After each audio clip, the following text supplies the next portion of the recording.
'Nani's' one of the finest works. Initial స్టేజ్‌లో వచ్చిన మంచి హిట్ 'భీమిలి కబడ్డీ జట్టు.' బాగుంటుంది సినిమా నిజంగా.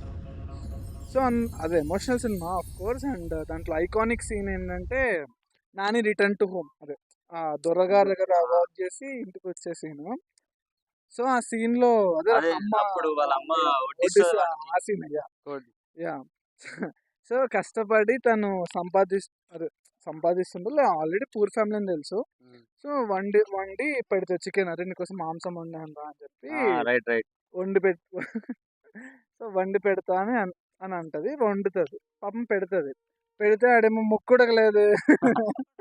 ముక్కుడకలేదంటే లాస్ట్ టైమ్ కూడా కారం బాలేదు అన్నావురా అంటే, "ఏ బాలే" అని చెప్పి చెయ్యి కడిగేస్తాడు. వాళ్ళ ఫ్రెండ్ వస్తాడు అప్పుడే రైట్ టైమ్. అవును. సో, వాళ్ళ ఫ్రెండ్ వచ్చిన తర్వాత ఇక్కడ వెళ్ళిపోతారు. వెళ్ళిపోతూ, "ఏంట్రా మీ అమ్మ అంత కష్టపడి వర్క్ చేస్తది.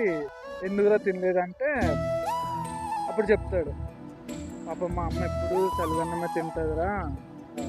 ఇది నా కోసం వచ్చానని ఆ డబ్బులు సేవ్ చేసి కోడికూర వండింది. అదే నేను బాగుంది అని చెప్తే వెంటనే మొత్తం అంతా మొత్తం నాకే నాకే పెట్టేస్తారా తను తినకుండా అని చెప్తాడు. అట్లా మంచి బాగుంటది. సీన్, మంచి అమ్మ ఎమోషనల్ ప్రేమ సీన్. అట్లుంటది. అండ్ నాని అంటే లైక్ న్యూ సీన్ అనమాట. ఎవరైనా ఏ నాని ఏంటి ఇలా టిపికల్ కొడుకు అనుకుంటారు కానీ మంచి సన్ అని ఆ సీన్ లో ఎక్స్ప్లెయిన్ చేస్తారు. బాగుంటుంది సినిమా. సినిమా కూడా excellent film. Encourage new talent. Please